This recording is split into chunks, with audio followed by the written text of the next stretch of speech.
Bab 5, betul? Bab 5.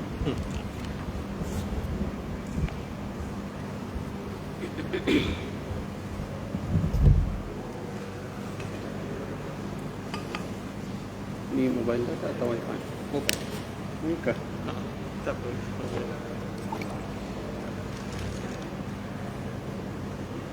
Saya punya nak letak live. Tapi yang imam tu saya segan nak minta dengan Ustaz Syarafuddin. Untuk yang kamu ni? Ya, tak apa. Yang Saya akan download. Mana akan?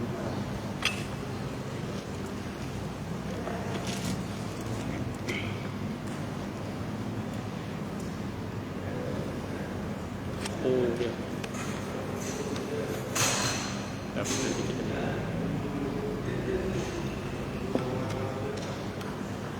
Ni dah mula ni. Mula.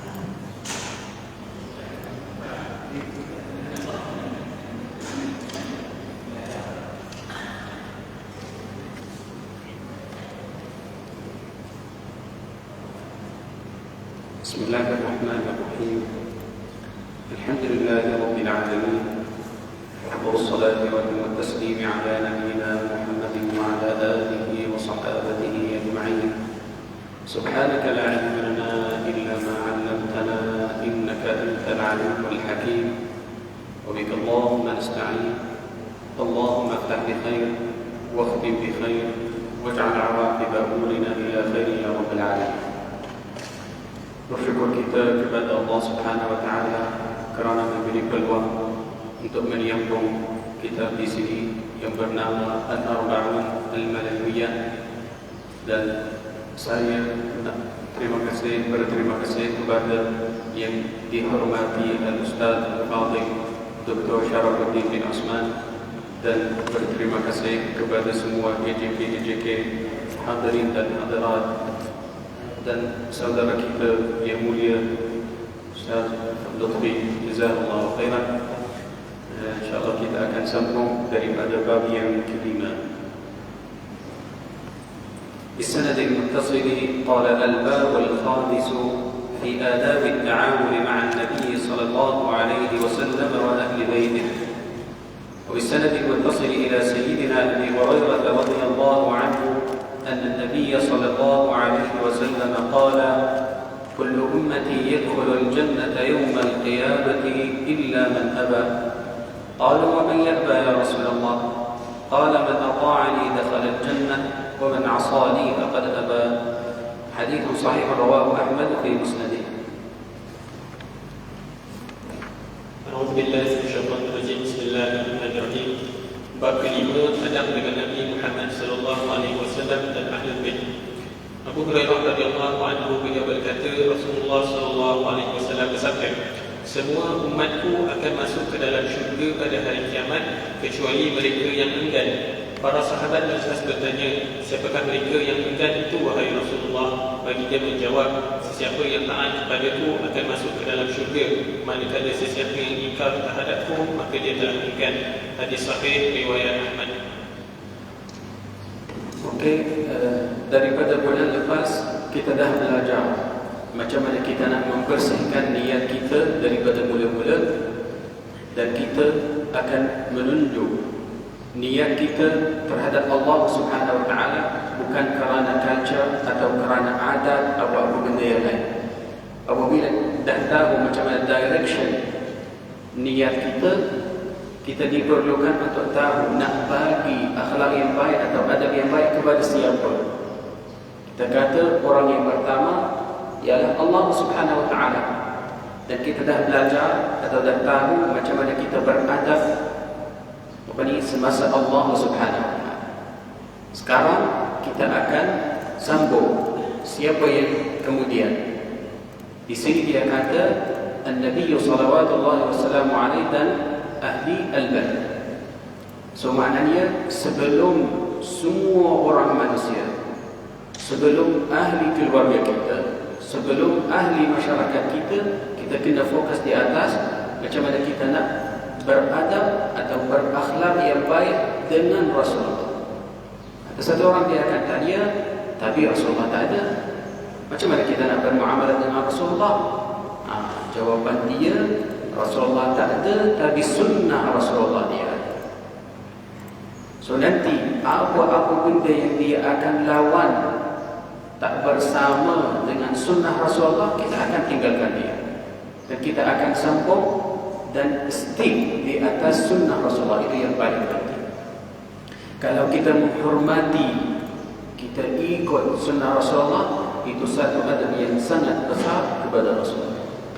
Apabila kita jumpa Rasulullah dekat syurga nanti, kita akan beritahu, ya Rasulullah, setiap minggu atau setiap hari boleh kata, saya cari sunnah kamu, hadis kamu, apa yang beritahu kita, dan kita cuba dengan cara yang susah macam mana kita nak applykan, macam mana kita nak amalkan sunnah Rasulullah.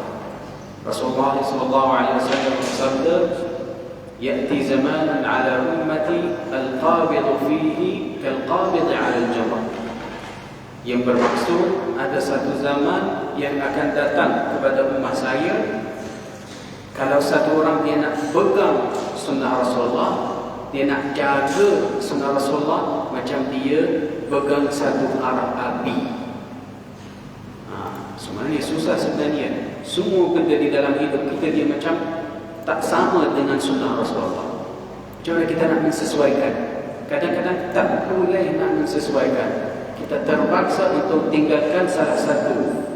Tinggallah dunia ni, tinggalkanlah semua pandangan-pandangan ulama yang lain atau ustaz yang lain. Kita mahu ikut sunnah Rasulullah. Kalau ada satu hadis dan kita faham betul-betul, faham hadis itu, ikutlah hadis itu dan tinggalkan semua pandangan yang lain, semua opini yang lain. Okay? Ya, di sini Rasulullah ditanyakan daripada satu orang, atau Rasulullah dia beritahu, kullu ummati yadkhulul jannah. Semua orang akan masuk syurga kecuali orang yang dia tak mahu atau dia menolak nak masuk syurga. Subhanallah, siapa dia tak mahu nak masuk syurga? Orang ya apa? Semua orang dia mahu masuk syurga. Rasulullah dia bagi piawaian dia, undangan dia. Dia kata, man ata'ani, sesiapa yang taat Allah subhanahu Rasulullah. Maksudnya sunnah Rasulullah, hadis Rasulullah. Man ata'ani dakhala jannah, dia akan masuk syurga. Dan kita boleh, kalau kita ikut sunnah Rasulullah, itu satu jalan yang sangat jelas. Jalan-jalan yang lain kita tidak tahu, fikah ke, fatwa ke, tak tahu macam mana. Rasulullah sebenarnya dia bagi kita kepada setiap orang Islam satu benda di dalam hati, ialah wara', atau benda itu yang dia ada di dalam hati, selalu dia akan bagi tahu kita, benda ni baik, benda ni tak baik. Masa yang kita ada satu soalan di dalam hati, itu satu nikmat daripada Allah Subhanahu Wa Taala sebenarnya. Masa yang kita tanya sendiri, bertanya diri sendiri, itu satu benda yang daripada Allah Subhanahu Wa Taala. Tak ada satu orang dia akan tanya buah-buahan, makanan dia halal atau haram. Sebab dia jelas, semua orang dia kata dia satu benda yang halal. Tak ada satu orang dia akan datang dan dia akan tanya, kalau nak minum air itu halal atau haram. Al-halal bayyin wal haram bayyin. Semua benda yang halal adalah jelas, semua benda yang haram jelas. Tapi masalah dekat mana? Al-mushtabihat yang ada dekat tengah. Kita tidak tahu, dia macam 50% halal, 50% haram. Macam mana dekat sana? Itu kita akan kembali kepada wara'. Istafti qalbaka wa in aftaka an-nas. Itu yang Rasulullah dia bagi tahu kepada sahabatnya. Istafti qalbak, tanyalah atau fatwalah daripada hati kamu. Wa in aftaka an-nas, walaupun semua orang manusia dia kata itu adalah halal, jangan ikut. Kenapa? Sebab hati kamu tak tolong. Kita tak rasa, macam tak rasa sedap nak ambil benda itu. So tinggalkanlah dia. kerana Allah akan membalas balik. Okey, qala man ata'ani dakhil jannah wa man 'asani faqad aba. So maknanya langkah yang pertama sebelum kita pergi kepada sesiapa orang, sesiapa ustaz, sesiapa mufti, yang paling penting kepada kita, mulalah daripada hati. Hati penting. Kalau hati dia terima, baru kita akan sambung. Kalau tak terima, tinggalkanlah. Ya, sebab alhamdulillah kita orang Islam, setiap orang dia ada iman di dalam hati. Dan iman itu selalu kita jaga dia, datang solat, pergi solat jemaah, kalau ada Ramadan, infak, zakat, apa semua, sebab kita nak membesarkan iman kita. Kenapa terakhir sekali kita tak dengar, tak ikut? Kalau dah dapat kebenaran daripada iman kita, baru kita akan tanya. Itu yang penting. Wallahu a'lam. Okey, hadis yang seterusnya, qala wa an sayyidina Anas bin Malik radhiyallahu anhu قال رسول الله صلى الله عليه وسلم لا يؤمن أحدكم حتى أكون أحب إليه من ولده ووالده والناس أجمعين. حديث صحيح رواه ابن ماجه في سننه. Anas bin Malik radhiyallahu anhu berkata, Rasulullah sallallahu alaihi wasallam bersabda, tidak beriman seseorang di kalangan kalian sehingga aku menjadi orang yang paling dikasihinya lebih daripada ibu bapanya, anaknya dan manusia seluruhnya. Hadis sahih riwayat Ibnu Majah. Tak dapat iman yang sempurna sebenarnya. Bukan asal iman. Tak. Asal iman ada insya-Allah dengan la ilaha illallah Muhammadur Rasulullah. Yang ini baru itu. Asal iman ada.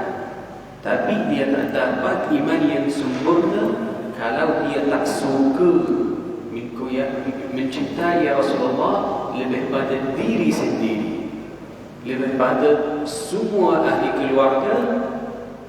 Ialah Rasulullah dia paling, ayah, ibu, semua.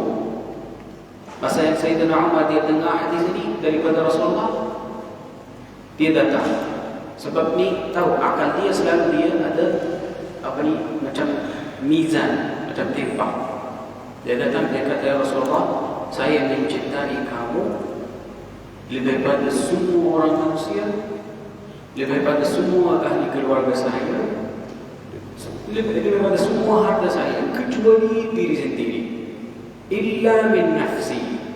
Saya suka diri lebih pada Rasulullah. Dia kata macam. Apa Rasulullah jawabkan? Rasulullah tak terima.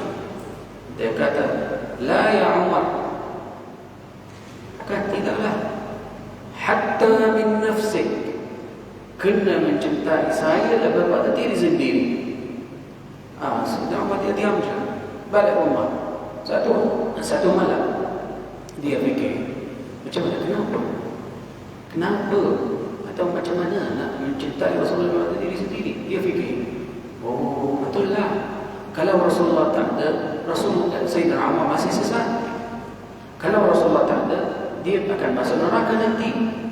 Kalau Rasulullah tak ada, tak dapat hidayah. Terakhir sekali dia macam nothing. Dan terakhir sekali dia dah putuskan. Dia kata, ya, sekarang Rasulullah dia lebih penting pada diri sendiri. Pada hari esok dia datang kepada Rasulullah dan dia kata, Rasulullah, wa antal ana ahabbu ilayya min nafsi. Dan sekarang ya Rasulullah, kamu atau engkau lebih, saya mencintai Rasulullah lebih pada diri sendiri. Dia kata macam. Apa yang Rasulullah jawabkan? Dia kata, al-ana ya Umar.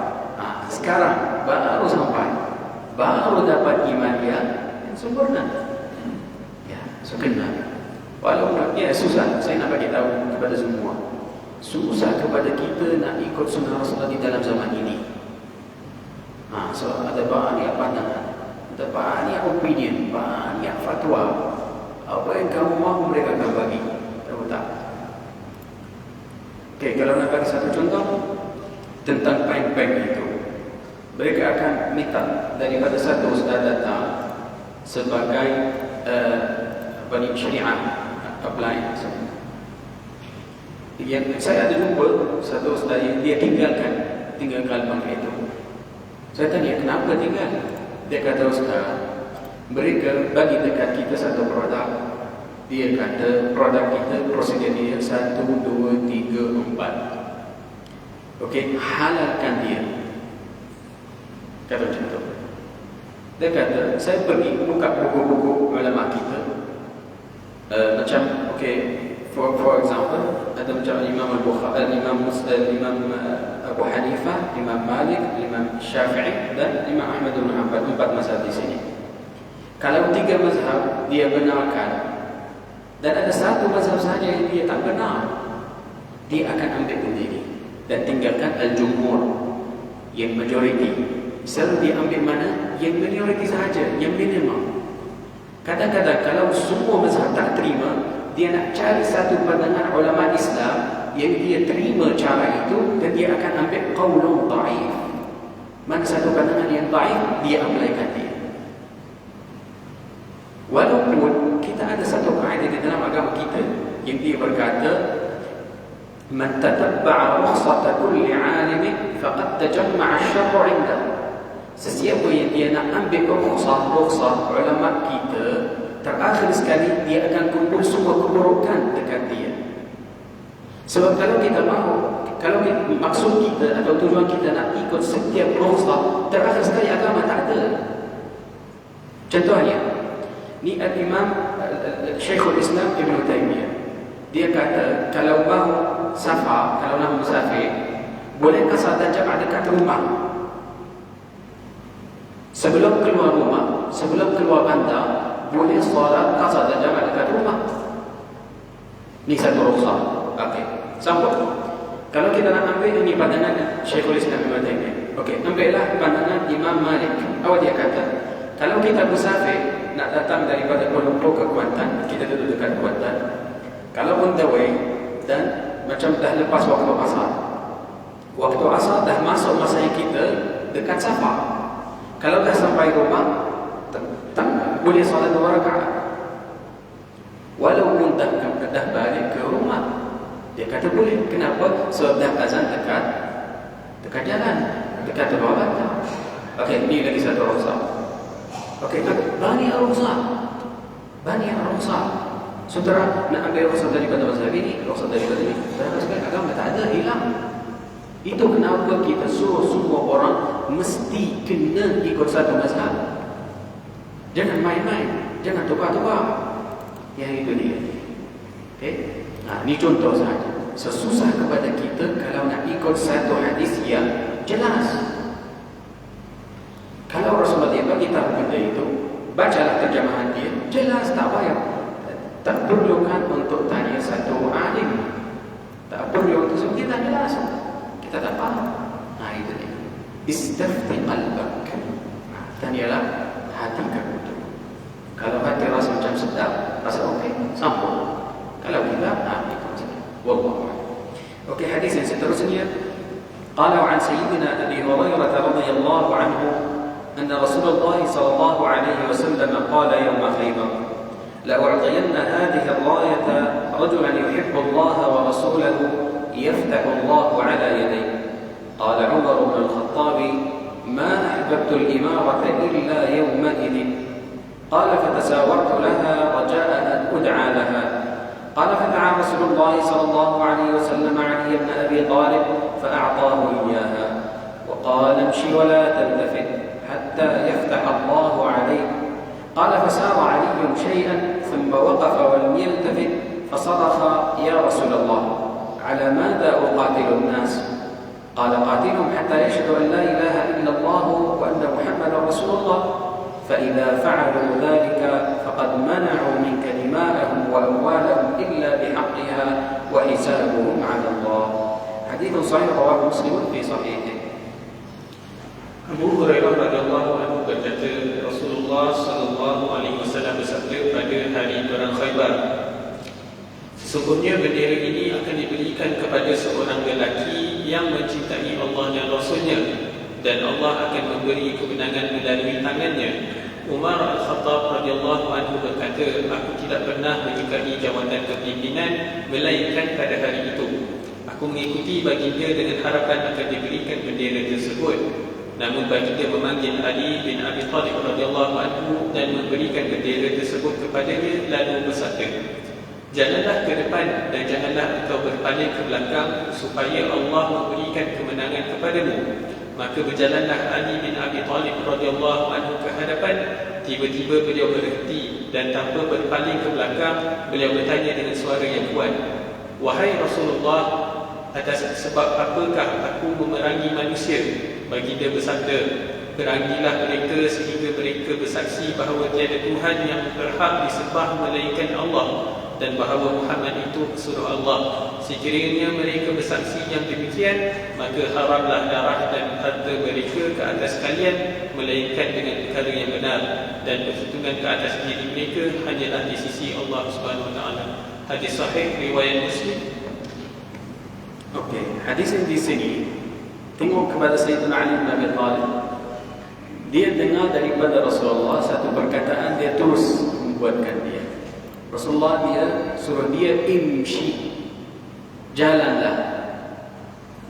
Tak tunggu langsung. Apa dia dengar? Imshi. Dia nak awali naik kuda, terus pergi.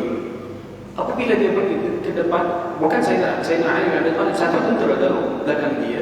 Rasulullah suruh dia imshi. Dia keluar, naik kenderaan, dia pergi. Dan ya Allah, imshi ke mana? Apa tujuan saya? Dan dia berhenti.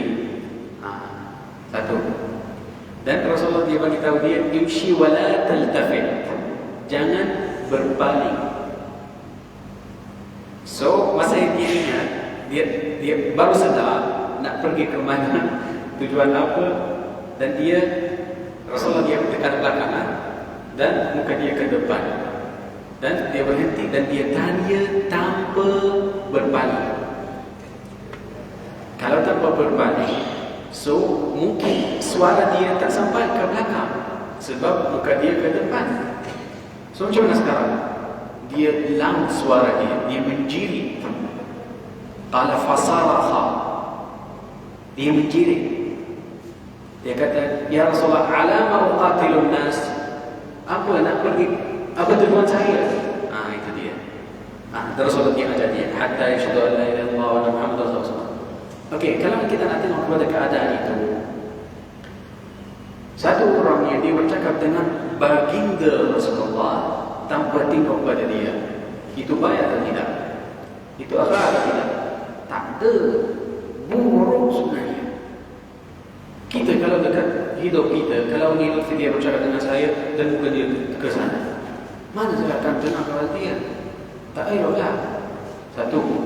Yang kedua, dia menjerit.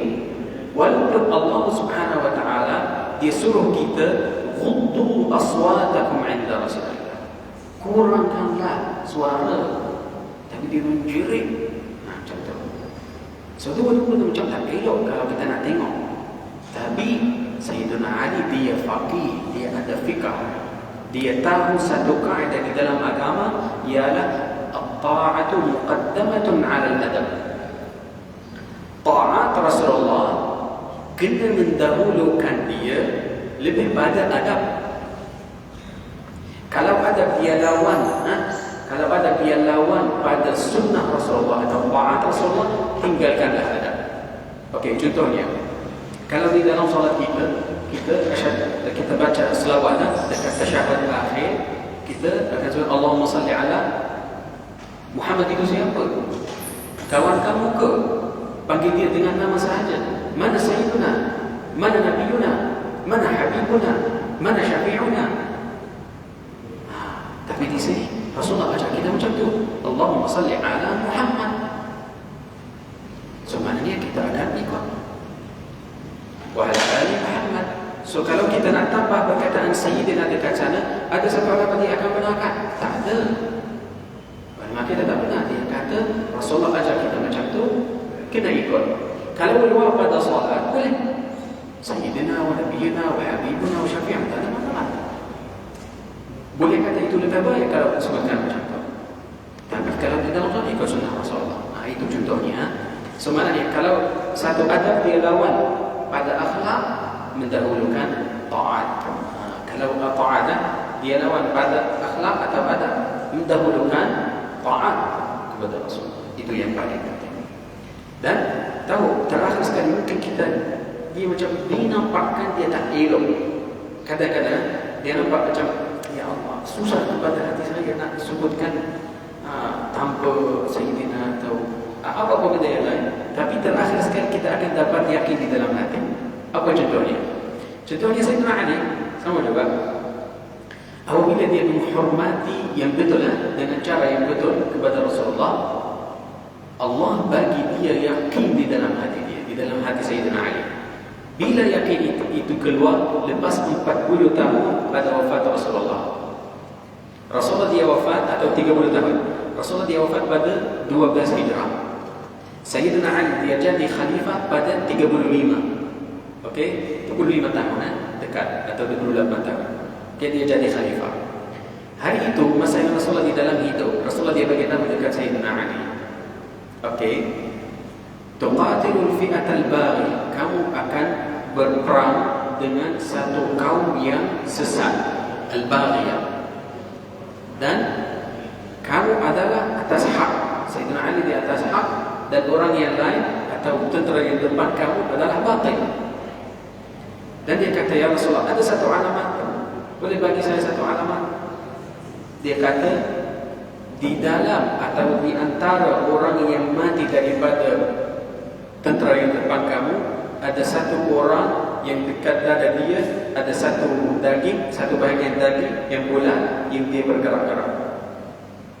Itu Rasulullah dia beritahu dia juga. Macam pelik. Ada perang, lepas tu ada satu tentera, ramai orang mati. Lepas tu di antara orang yang mati ada satu orang yang alamat macam tu. Dia terima saja. Sambung 25 tahun, 28 tahun. Lepas tu ada api Ma'rakatus Siffin. Dengan siapa? Dengan Sayyidina Muawiyah.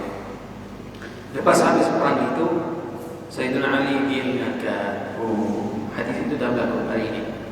Dia hantar, dia kata carilah di antara orang yang mati daripada sebelah sana, daripada depan kita, ada satu orang dekat dada dia, satu daging yang bergerak. Ya Allah, orang mati, mana dia bergerak? Roh dia keluar. Dia kata pergilah. So mereka pergi cari, tak jumpa, balik. Dia kata, ya Imam, tak ada. Dia kata pergilah sekali. Pastikan daripada semua, jangan tinggal sesiapa. Mereka pergi kali kedua, tak jumpa.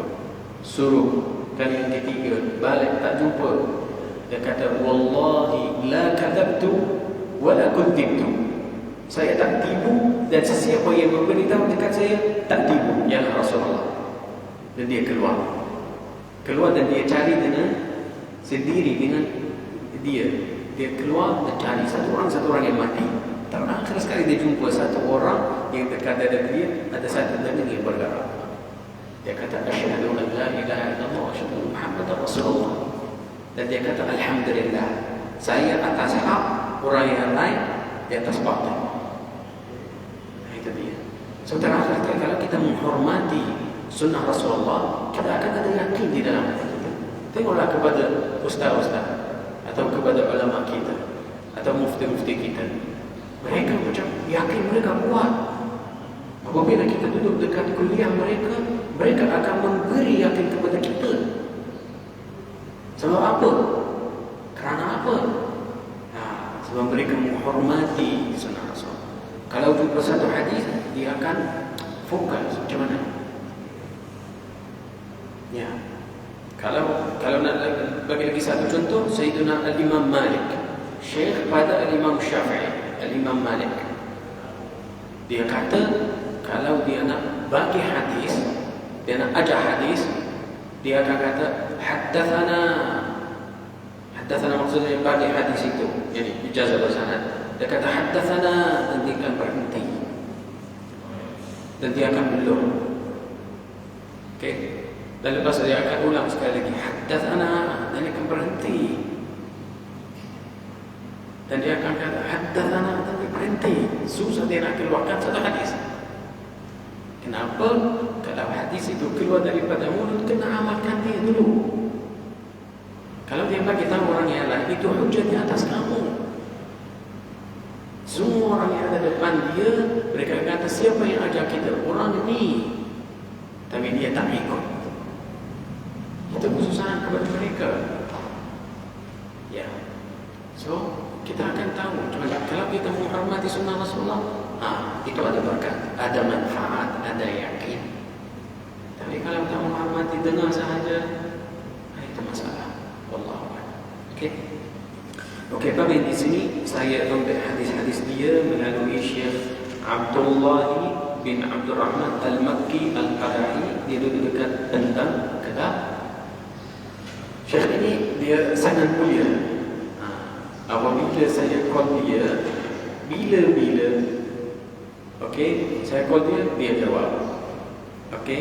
Kadang-kadang dia akan, masa saya call dia nak sambung baca, sampai sekarang alhamdulillah saya call dia melalui phone. Hari itu saya jumpa dia dekat sana, kali pertama, dua, macam tu.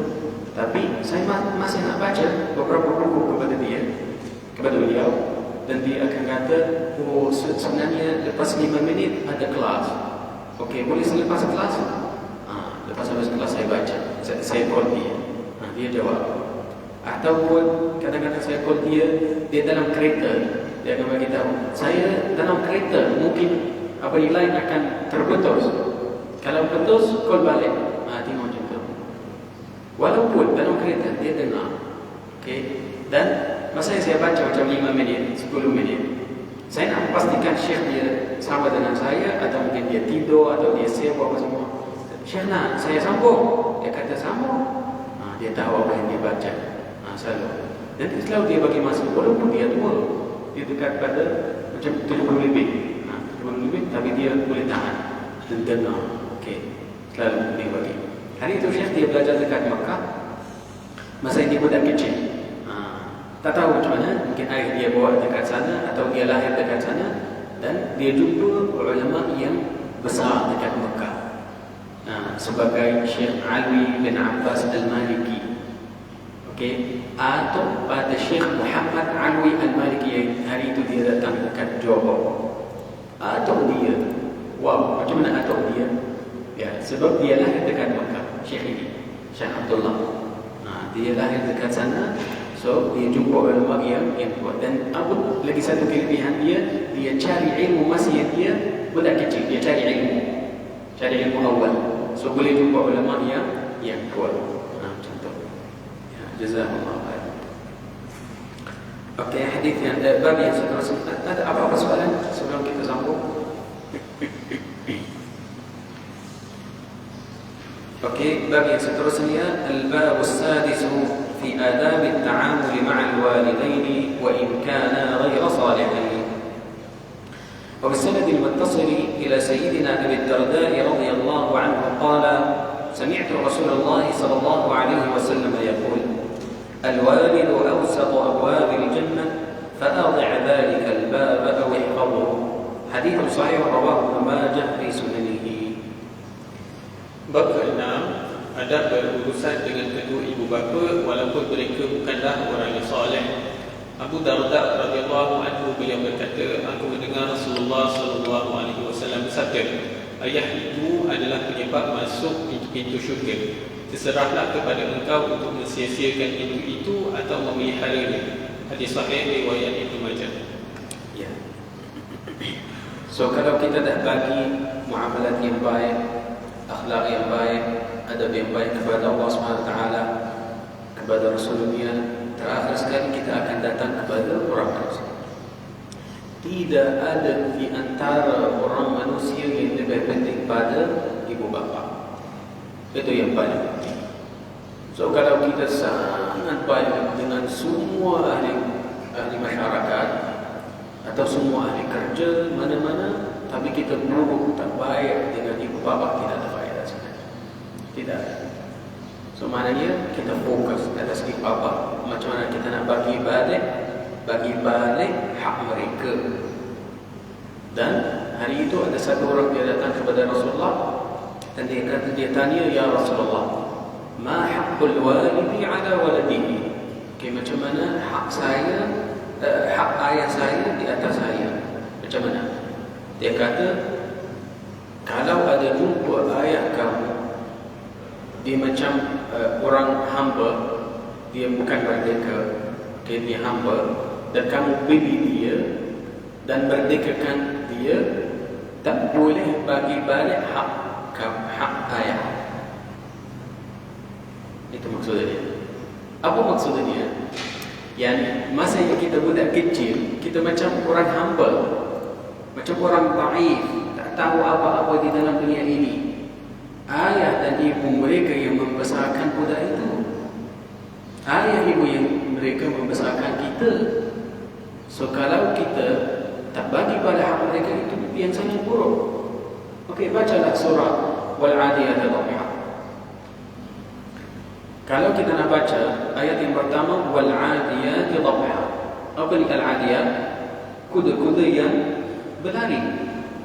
Dhabha, dia ada suara macam tu. Wal-Adiyat Dhabha. Ayat yang pertama. Ayat yang kedua, Fal-Muriyat Qadha. Al-Muriyat apabila dia lalu, semua apa ni, api yang kecil macam flame, apa kita maksudnya, macam bercuci api. Itu macam flame yang dia akan keluar daripada kaki dia. Sebab dekat bawah kaki dia ada besi betul. Apabila dia berjalan atau dia apa ni lari, dia akan keluar flame itu. Okey, Fal-Muriyat Qadha yang kedua. Ayat yang kedua. Ayat yang ketiga, Fal-Mughirat Subha. Dia akan datang atau dia akan masuk perang pada waktu subuh, awal pagi. Fal-Mughirat Subha, waktu subuh. Okey, ayat yang ketiga. Ayat yang keempat, Fa'atharna bihi naq'a. Naq'a itu lupu. Dia akan keluar dari belakang dia. Sebab dia laju, betul tak? So dia akan tunggu, dia akan keluar. Fawasatna bihi jam'a. Dan dia akan masuk di dalam tentera. Dia tak lari kanan atau kiri, tak, dia pergi terus ke tengah. Okey, 5 ayat. 5 ayat itu dia mensifatkan, terangkan sifat kuda di dalam perang. Betul tak? Okey, bacalah ayat yang ke-6. Apa ni ayat yang ke-6? Innal insana li rabbih lakanud. Sesungguhnya orang manusia atau insan itu dia mengingkari nikmat Allah Subhanahu Wa Taala. Kanud. Peliklah. Ayat yang pertama, 2, 3, 4, 5 dia terangkan tentang kuda. Tiba-tiba Allah Subhanahu Wa Taala bagi tahu tentang orang manusia. Apa perbezaan? Pelik betul tak? Macam pelik. So kita diperlukan untuk buka tafsir. Nak tahu apa kaitan itu? Apa ulama kita kata? Dia kata al-insan itu yang dia naik kuda. Okey? Orang yang dia naik kuda, dia kanud, dia menafikan atau mengingkari nikmat Allah Subhanahu Wa Taala. Tapi haiwan yang dekat bawah dia tak mengingkari. Sebab kuda itu masa dia bagi dia makanan, bagi dia minuman, jaga dia, letak dia dekat satu tempat apa semua, dia dengan keadaan yang baik, betul tak? Sebab bila orang itu diperlukan untuk kuda ini, dia pergi dengan cara dia laju masuk di dalam, walaupun kuda itu dia tahu dia akan mati. Kuda dia tahu kalau dekat depan itu satu tempat yang bahaya, tapi dia nak bagi banyak kepada orang yang penjaga, orang yang baik dengan dia. Tapi macam mana orang ini dengan Allah SWT? Dia menafikan. Tahu apa kaitannya? Ya. So kalau kita dengan keadaan yang susah, atau kita dengan keadaan yang satu musibah atau satu masalah datang kepada kita, kita kena sebutkan Alhamdulillah dengan reda. Sebab Allah dah bagi banyak nikmat sebelum ni. Ini satu masalah yang sangat kecil. Terakhir sekali dia akan kata, Allah tak suka saya. Kenapa Allah bagi musibah itu kepada saya? Kenapa lupa semua nikmat yang sebelum? Fikirlah, tengok kepada kuda itu. Apabila dia dapat nikmat, dapat makanan, apa semua, dia nak bagi balik. Rajin, kuat, masuk, dia nak bagi balik kepada dia. Tapi kalau orang manusia, dia lupa. Sama juga.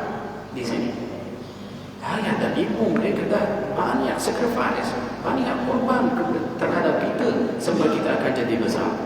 Terakhir sekali kita lupa. Dan apa yang dia akan menyebabkan kita jadi lagi keras, sebab masa yang kita bermuamalat cara yang tak elok, mereka masih membalas kepada kita dengan keadaan yang atau muamalat yang baik.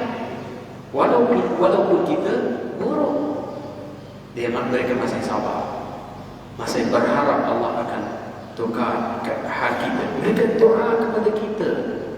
Tapi kalau budak itu atau anak mereka itu, dia akan jadi lebih keras dan tak benci dari itu masalah. Wallahu a'lam. Rasulullah dia beritahu, al-walidu awsatu abwabil jannah. Tahu, ni syurga dia ada pintu-pintu, 8 pintu. Okey, semua pintu itu dekat tengah ada siapa? Ayah. Ulama kita dia kata mana-mana pergi nak masuk akan jumpa ayah dekat 8 pintu itu. Ataupun ada satu ulama dia kata bukan ni bab yang dekat tengah, mungkin bab yang keempat atau bab yang kelima. Wallahu a'lam. Baik, awsat abwab jannah fa'adhan. Kalau nak jaga akan jaga satu pintu syurga. Kalau tak jaga, tinggalkan dia, maknanya dah hilangkan satu. Dah hilangkan apa? Satu pintu. Itu dia. Wallahu a'lam. Okey. Hadis yang seterusnya, qala wa an sayyidatina Asma radhiyallahu anha qalat qadimat alayya ummi raghibatan fi 'ahdi Quraish wa hiya raghimatun musyrikah faqultu ya Rasulullah inna ummi qadimat alayya wa hiya raghimatun musyrikah afa asiluha qala na'am fasili ummaki.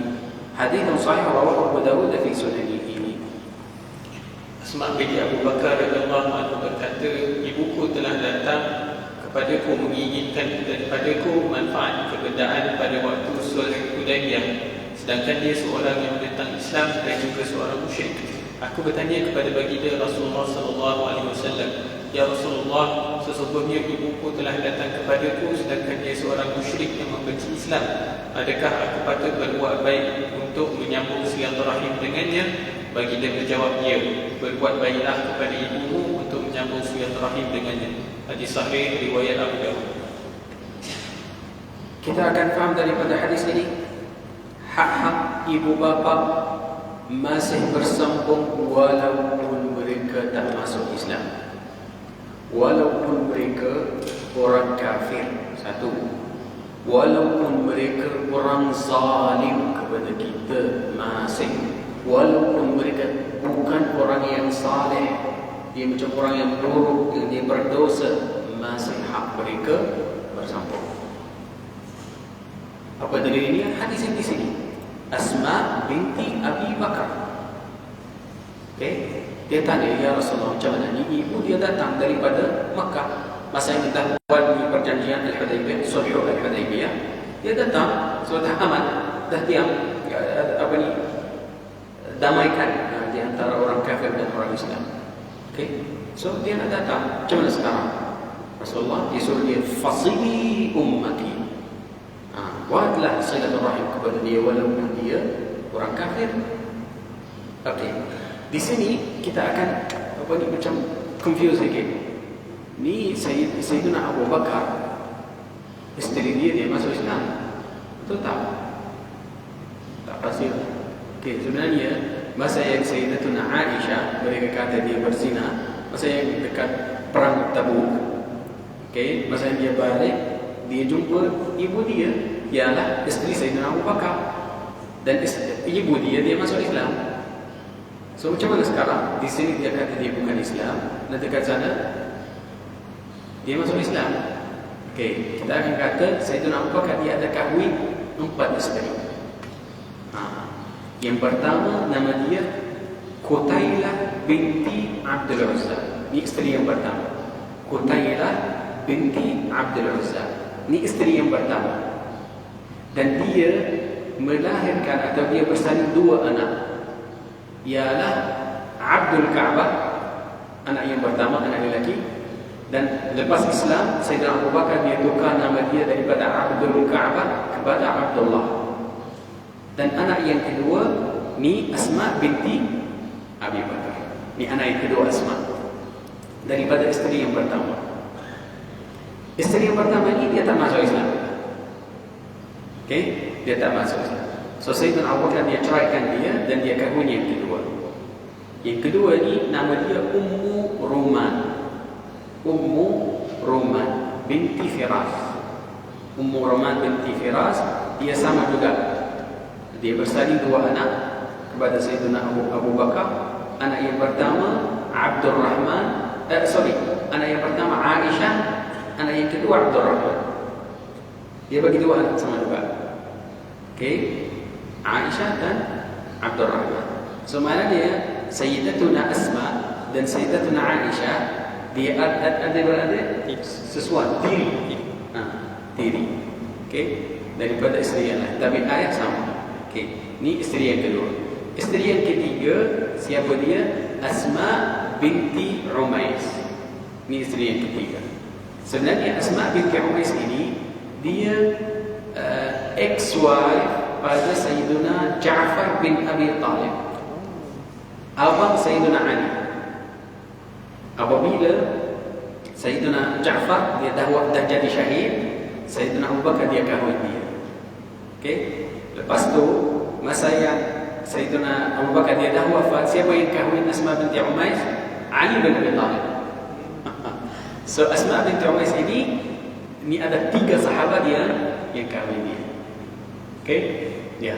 So ni Asma binti Umais, dia melahirkan satu anak yang nama dia Muhammad bin Abi Bakar. Okey, ni yang ketiga. Dan isteri yang keempat nama dia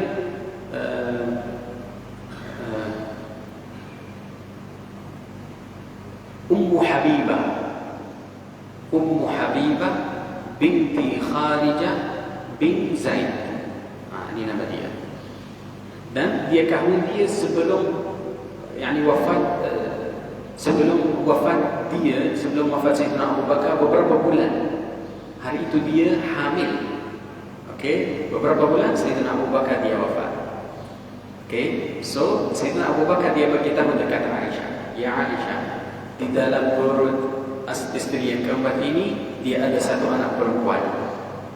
Dia kata macam tu, walaupun tak ada scan. Tapi dia kata di dalam perut dia ada satu anak perempuan. Kalau dia dah lahir, dia dah bersalin, okey, namakanlah dia. Okey, dia bersalin dan dia keluar perempuan.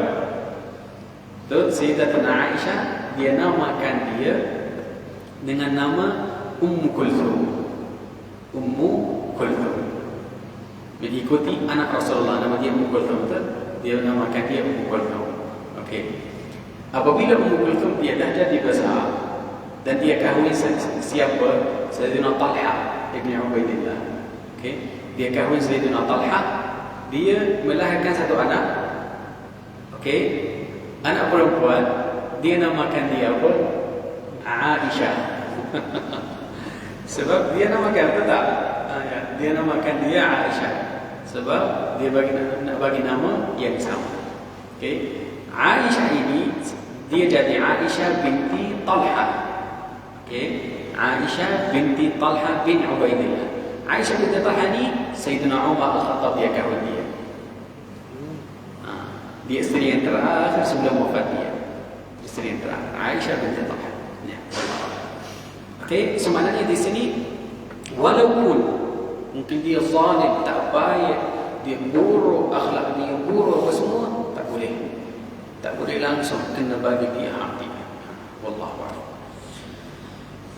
Okey, hadis yang seterusnya qala an sayyidina Abi Hurairah radhiyallahu anhu qala Rasulullah sallallahu alaihi wasallam رغم أنفه ثم رغم أنفه ثم رغم أنفه قيل من يا رسول الله قال من أدرك والديه عند الكبر أحدهما أو كليهما ثم لم يدخل الجنة. حديث صحيح رواه مسلم في صحيحه. Abu Hurairah radhiyallahu anhu berkata, Rasulullah sallallahu alaihi wasallam bersabda, sebagaimana hinanya tanah akan ia terhina, sebagaimana hinanya tanah akan ia terhina, sebagaimana hinanya tanah akan ia terhina. Baginda ditanya, siapakah mereka wahai Rasulullah? Baginda menjawab, mereka yang masih hidup ketika sampai umur ibu bapanya ke usia tua, sama ada salah seorang daripada mereka atau kedua-duanya, namun itu tidak menyampaikan dia ke syurga. Hadis sahih riwayat Muslim. Okey, ini perkataan raghima anfu di dalam bahasa Arab maksudnya, kalau kita nak terjemahkan dia betul-betul, maksudnya hidung dia akan masuk di dalam tanah. Itu maksud raghima anfu. Tapi maksudnya kalau satu orang hidung dia masuk, atau muka boleh kata dia, muka dia masuk di dalam tanah, maksudnya terhina. Itu maksudnya. Okey. Sekarang Rasulullah diulangkan dia berapa kali? 3 kali. Okey, faham. Yang penting yang kedua, bila atau dekat mana? Pada hari Jumaat. Dekat mana? Dekat mimbar. Mimbar Rasulullah dia 3 darjat, di sini 5. Betul? Dia biasanya 3 darjat. So Rasulullah dia akan naik 3, dia akan berdiri di atas 3, duduk di atas yang keempat. Okey? Itu mimbar Rasulullah. So masa yang Rasulullah dia naik yang pertama, dia kata raghima anfu. Belillah. Biasanya kalau Rasulullah dia nak naik mimbar untuk khutbah Jumaat, 1, 2, 3 naik dan duduk. Assalamualaikum dan duduk. Tapi hari itu Rasulullah naik yang pertama, dia kata raghima anfu. Lepas tu naik yang kedua, raghima anfu. Yang ketiga nanti duduk. Sahabat Rasulullah dia diam saja. Baik Rasulullah tidak berkhutbah, lepas solat Jumaat Rasulullah mereka tanya. Kalau di dalam hadis dia tak menceritakan, tapi biasanya dia macam tu, cerita atau kisah hadis itu. Dia tanya, ya Rasulullah, kenapa ulang ni raghima anfu 3 kali? Dia kata, atani Jibril. Jibril dia turun di atas saya dan dia kata, katalah raghima anfu. Saya ikut dia raghima anfu. Masa yang saya naik yang kedua, dia suruh saya katalah raghima anfu. Saya ulang raghima anfu. Dia ikut apa? Arahan Jibril, apa dia suruh dia. Okey, lepas tu masa yang saya tunggu untuk mula khutbah Jumaat, Jibril dia bagi tahu. So maknanya wahyu turun. Wahyu turun dekat hari yang mulia, waktu yang mulia, tempat yang mulia. Dia kata apa dia? Dia kata man adraka walidah. So dia ulang perkataan yang Jibril wahyukan kepada Rasulullah. Sesiapa yang dia dapat apa? Di sini dia kata walidayhi, ibu bapa, dua-duanya. Indal kibar, apabila mereka dah tua. Tapi Rasulullah dia tak tinggalkan. Rasulullah dia sambung, ahadahuma atau kilahuma, salah satu atau dua-dua. Apa maksudnya? Kenapa Rasulullah dia mendahulukan ahadahuma, salah satu? Sebab kita apabila dah jadi besar, baru sedar, akal kita baru baca atau baru kahwin, baru tahu apa makna mendidik anak, kita tengok ayah atau ibu tak ada. Kalau nak dapat satu, kita akan dapat satu sahaja. Mungkin ayah atau mungkin ibu. Itu dia. Jelas apa yang saya beritahu. Masa yang kita macam berumur 18, mungkin ayah ibu dua-dua ada. Tapi masuk universiti, graduate, dah jadi 24, nak kahwin 26. Okey, dapat anak yang pertama 29. Lepas tu kalau anak dah 2 tahun, banyak masalah mula, betul? Tak tahu macam mana mendidik. Dah 30, kita susah apa yang ibu bapa dah berbuat kepada saya sebelum 30 tahun. Nak cari mana ibu bapa, mungkin tak jumpa, dua-dua dah mati atau salah satu ada. Dan Rasulullah dia mendahulukan ahadahuma, akan jumpa satu sahaja, yang kedua dah mati, dah wafat. Dan lepas terakhir sekali, thumma lam yadkhulul jannah, dan terakhir sekali dia tak masuk syurga. Rugilah, dia tak jaga, tak mahu dapat masuk syurga melalui ibu bapa. Okey, kalau kita nak tengok dekat ayat perkataan yang sama betul yang dekat surah Al-Isra. Allah Subhanahu wa taala berfirman, "Wa wassayna al-insana biwalidayhi ihsana imma yablughanna 'indaka al-kibar." Imma yablughanna, kalau mereka dah jadi dua, 'indaka al-kibar ahaduhuma aw kilahuma. Perkataan yang sama yang ada dekat Quran. Fala taqul lahumā uff wakhfid lahumā janāha adh-dhulli min ar-rahmah. Kalau dua pemilihan yang untuk buruk sayap, dua sayap itu dia kata ikhfid, turunlah. Sebab masa yang kita nak keluar rumah, mungkin kita besar tau, kita naik macam ni doktor dekat lecturer dekat universiti ataupun doktor dekat hospital, semua orang rasa macam ni orang yang besar. Tapi apabila dah datang rumah, mereka tak ada lagi doktor, prof, apa benda itu semua tak ada. Turunlah. Kalau dah sampai, kita kena letak ilmu kita macam kita tidak tahu apa-apa depan mereka. Walaupun ibu bapa tahu, kalau dia dah jadi tua, dia akan ulang cerita yang sama, betul tak? Cerita ni dia dah ulang 10 kali. Yang paling penting kepada kita, oh ya ke? Baru tahu. Tak boleh ceritakan sebelum ni. Itu cara kita. Jangan kata, cerita yang sama. Bukan. Itu saya menghormati. Ini ada satu syekh saya dekat Mekah. Kita terjumpa dia dekat solat zuhur atau asar. Dia memakai satu kasut yang lama punya. Ada apa nama itu? Yang cicir itu macam desain yang lama punya. Dia datang, kita tengok, ya Allah, apa kasut itu? Dan tak tahu ada satu kawan kita yang dia macam jahat sikit. Dia kata, Syekh, kenapa kasut ni lama punya? Lama sangat. Tak jumpa dia macam jadi apa ni, antika, tahu, antik. Dia kata, apa itu? Dia kata, sebenarnya ibu dah mari ziarah saya dekat rumah. Dan kasut ini hadiah daripada ibu. Apabila dia ziarah saya pakai kasut itu. Apabila dia balik, saya simpan. Maksudnya, kalau mereka bagi apa-apa, pakaian, tahu-tahu, akan depan mereka akan suka. Itu banyak cara sebenarnya kita boleh bagi macam birrul walidain, apa yang akan rasa seronok kita macam birrul walidain, buat amal-amal yang baik kepada mereka.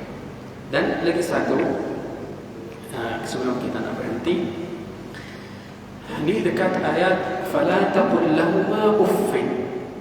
Jangan sebutkan perkataan uff. Uff itu dua huruf kalau nak tulis dia, alif dan fa. Tapi di dalam amalan dia atau berlakuan dia adalah satu digit sahaja. Kalau dia keluarkan amin daripada mulut. Okey, itu adalah tak ada lagi birrul walidain. Dah kira macam tu. Okey, itu tafsir zahir ayat itu sahaja. Tafsir zahir dia. Tapi kalau kita nak tengok di dalam dia, bacalah tafsir Sayyidina Abdullah bin Abbas. Sayyidina Abdullah bin Abbas dia kata, jangan sebutkan perkataan itu apabila kamu ambil perak mereka.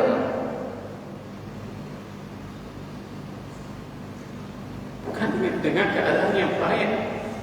Tak. Pasal mereka dah jadi tua, tak mampu atau mempersiapkan badan, jangan sebutkan perkataan itu. Kenapa? Sebab ibu kita apabila dia ambil perak kita, hari itu dia seronok. Kenapa seronok? Sebab dia tahu anak ini dia sehat, boleh makan, boleh keluar. Tapi kalau dekat zaman kita, masa yang kita nak bagi balik atau kita nak birrul walidain, macam mana? Dia kata jangan sebutkan perkataan itu apabila ambil najis mereka. Bukan dengan keadaan yang biasa. Ya, itu dia. Wallah. Okey, itu sahaja. Bab ini saya riwayatkan dia melalui Syekh Hamzah bin Saman Al-Klantani. Kalau nak tengok dekat tengah, saya minta gambar dia. Ini gambar yang kelima.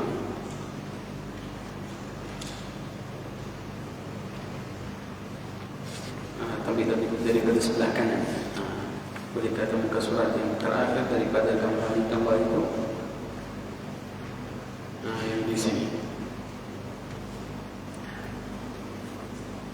Ini muka surat yang terakhir. Ini sebenarnya tak ada nombor dekat gambar-gambar itu.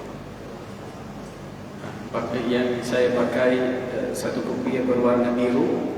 Syekh itu dekat tengah. Okay, ini nama dia Syekh Hamzah bin Saman Al-Kelantani. Hari itu saya baca kepada dia Sunan At-Tirmidhi. Sunan At-Tirmidhi dekat pada 5,000 hadis. Dan hari itu dia tak tidur langsung.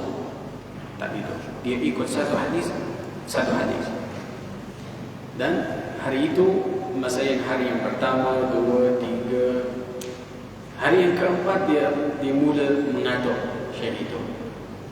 Dan kita satu guru, bukan satu orang, kita ramai. So ada satu orang yang dia mula massage. Dia buat massage kepada Syekh. Kita tak mahu dia tidur. Sebab kalau dia tidur, maknanya ittisalus sanad. Sanad itu dia terputus. So kita massage. Okay, ini hari yang keempat. Hari yang kelima kita nak mula baca, dia kata, mana massage? Datanglah buat massage. Kita datang buat massage. Setiap hari kita buat massage kepada Syekh. Dia tahan. Tapi alhamdulillah kita dah baca semua ni Sunan At-Tirmidhi daripada mula-mula sampai terakhir. Hari itu dia berumur atau berusia 88 tahun. Ini dia 88 tahun. Dan hari itu dia memandu kereta, tahu? Memandu kereta sendiri pergi balik. Dan hari yang ke-6 Syekh tak ada. Kita tanya isteri, mana dia? Dia kata pergi kebun. Dia gardening. 88 tahun. Masya Allah. Dia belajar dekat Makkah. Dan alhamdulillah. Tadi sekarang dia dah wafat. Pada tahun 2017 dah wafat. Hari itu berusia 90 tahun. Sebelum 2 tahun daripada akhir umur dia, alhamdulillah sempat. Dia duduk dekat Tanah Merah Kelantan. Okey, itu sahaja untuk sesi yang pertama. InsyaAllah kita akan sambung selepas setengah jam. Bismillah ta'ala. Subhanakallah wa bihamdika. Asyhadu an la ilaha illa anta astaghfiruka wa atubu ilaik. Wa sallallahu alaihi wa sallam lil ladzina amanu wa amilus salihati wa tawassaw bil haqqi wa tawassaw bis sabr. Assalamu alaikum warahmatullahi wabarakatuh.